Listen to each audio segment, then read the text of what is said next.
Great minds, they think alike. The wisdom and the laughs of a lifetime.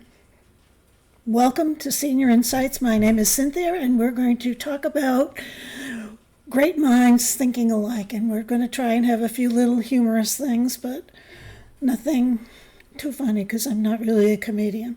Have you ever had that spark of recognition when someone says something and you say to yourself, yes, that's exactly what I was thinking. I've heard that. I've felt that lots of times. It's kind of like the magic of shared thoughts that even given our unique experiences, our unique locations, we are connected somehow by something much deeper than we can even understand. It's kind of interesting. So today we're going to explore the beautiful idea that great minds think alike. So first, let's take a trip down memory lane and look at some examples, some historical examples about great minds thinking alike. Leibniz are credited each independently of developing calculus.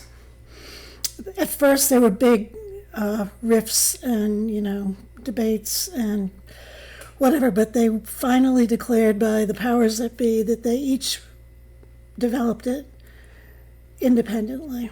And each of them had different features as well. I'd never heard of the other gentleman. I've only heard of Isaac Newton. Anyway, then there was Alexander Graham Bell and Elisha Gray. They filed patents for the phone on the same day. I don't believe that they knew each other.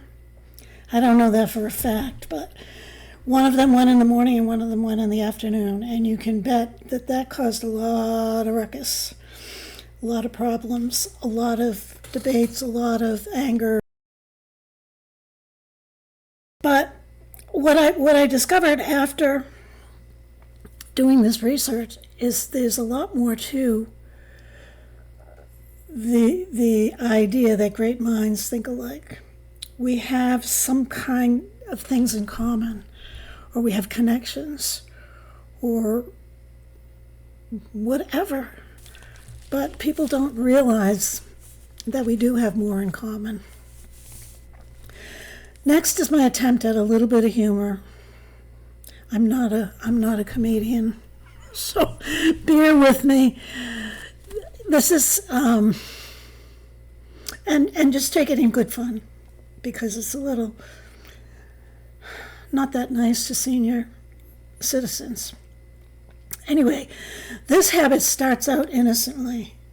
You start saving plastic bags, the grocery bags that you get from the grocery store, the produce bags that you get from the grocery store, and the bread bags, and all those bags, you start saving them because you want to be good for the environment.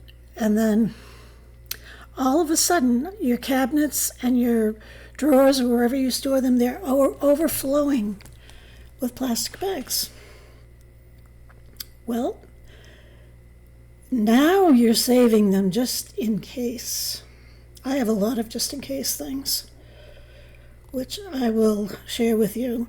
One of my frugal things that I was going to mention in one of my videos, and I probably still will, but I got the idea that it would be good to collect glass jars, because all of the homemaking channels, they use glass jars. Some of them get really fancy ones to spruce up their kitchens and stuff, but some of them just use mason jars, which is perfectly fine. That's what I use for my glasses even. But so I started, those 4 jelly jars that I had last week or the week before.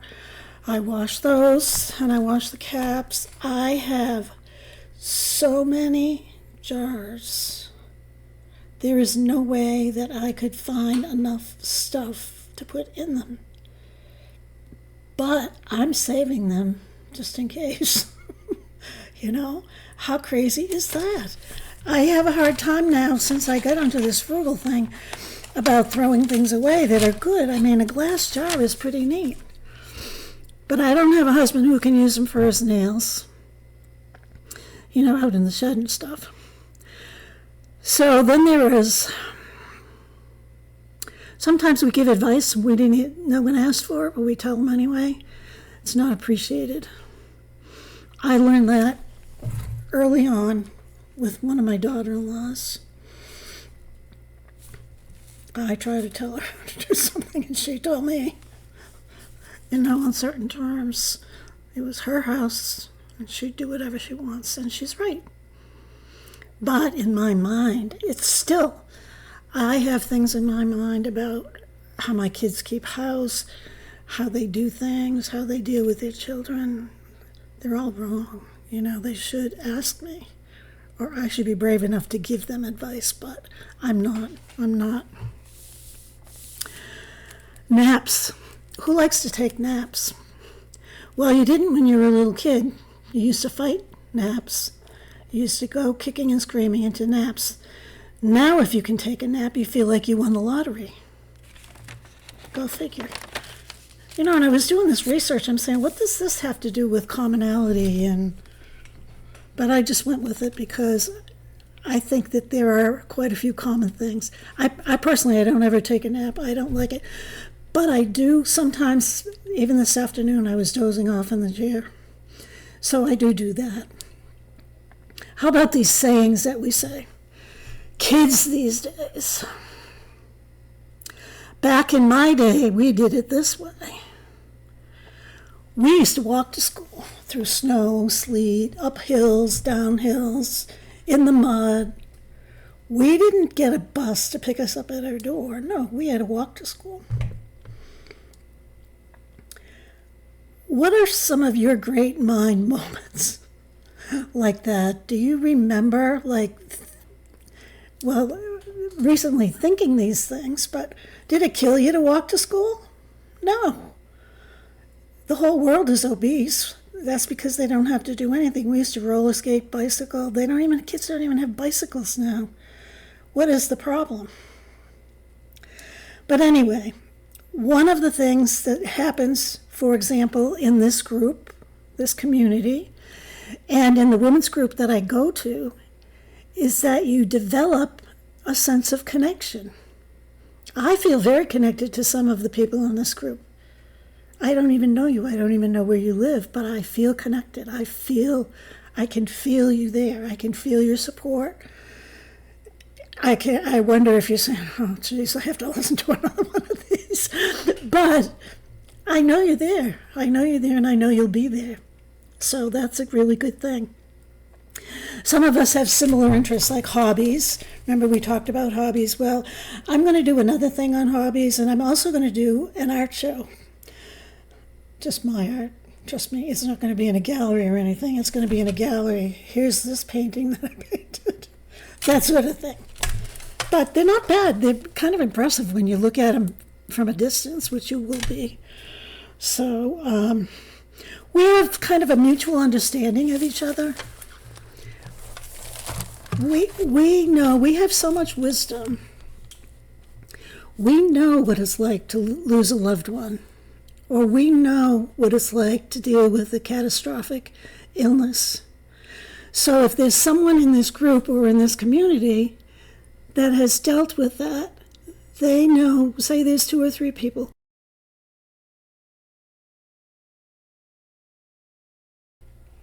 Hi, I just wanted to share these things. I kind of got lost and got off track a little bit, but I just wanted to mention them.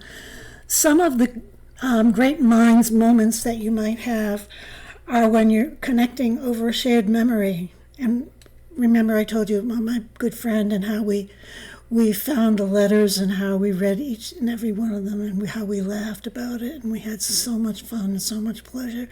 We couldn't remember who the boys we were in love with then. Isn't that a riot? Because I remember how intense it was.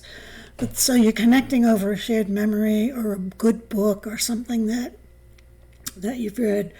We have common values. I can tell in this group that there are common values. We're not going to ever talk about politics, however. But Family. I bet everybody's family is important to them. Maybe they have some estranged family members. Who knows? But irregardless, that doesn't mean that it's not important to them. We have community. I don't do a heck of a lot in my community, I have to admit. I'm kind of selfish. That'll be another whole topic. We'll talk about being selfish. But I do go to that community group, so that's supporting them. Kindness. I didn't talk about this, but we've talked about it several other times. That kindness is something that is very, very important for us. And we will connect with someone who's as kind as us, or who needed that kindness. We talked about this, similar interests. We have a mature understanding of things. People don't believe it. Sometimes seniors are underrated, but I personally feel like I'm an authority on everything. And I bet there are many of you out there that feel like you know a heck of a lot about a lot of things. I'm only kidding, you know. But sometimes I act like I'm an authority on everything. Senior moments. That's another thing that can connect us. I like that topic. I think I'm going to talk about that. Senior moments. Have you ever put your car keys in the refrigerator? That's a senior moment. Did you ever leave the frying pan on? Don't tell anybody about that because they'll be sending you out to the nursing home. That's a senior moment. How about this one? I get out to my car. You all know I have a lovely car, very expensive car, worst decision of my life. But I had to go someplace. I had an appointment, and I went out, and I couldn't start my car. It kept not starting, no matter what I did. I called my neighbor. She came running over. I called my other neighbor who gets me out of pinches every now and then. He came over with his jumper cables and this battery charger and stuff. And guess what? My purse and my key were in the house.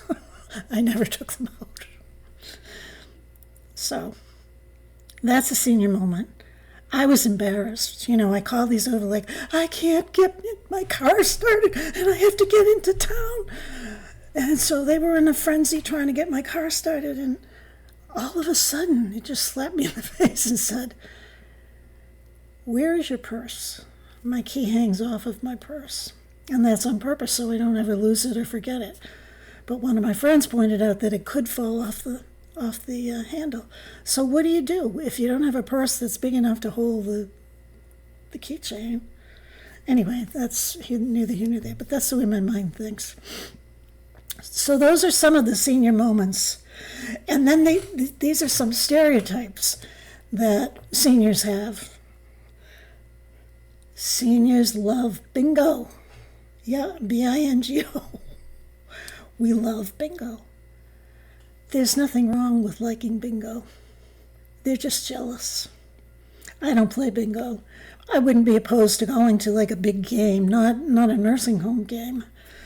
My uncle that I take care of, he used to go to all the casinos and he used to play these high stakes bingo games, and he would occasionally win. You know, they thought they won, but they spent more money in one day than they ever won, all total. So, but I have that fantasy, you know, I have that addictive personality that probably I could win, but I have never won bingo one time in my life. But anyway, the point of the story is then when his wife passed away, he didn't go to the casinos and stuff to go gambling. He dialed it down a notch and went to the senior center. And he was king of the roost there. But then he got sick and he ended up in a nursing home. Well, guess what? He plays bingo at the nursing home. And they know that if they don't remind him that it's bingo time, they are in trouble. My two sisters traveled in two different directions over an hour each to go and visit him a Sunday afternoon. And wouldn't you know, they arrived at 2:00 and bingo was just starting. So he asked them if they could please wait an hour. That's how serious that man is about bingo. And you know what the prizes are? They get tokens that they can turn in for a candy bar. Now that's serious. But anyway, thank you very much. Please comment. Tell us about your senior moments. And definitely subscribe. I don't know if there's a way to share these things, but if you could share them with some of the channels that are sort of like this. I know this is very unique, but maybe you could find some you could share. Anyway, thank you very much. I appreciate each and every one of you. Bye-bye.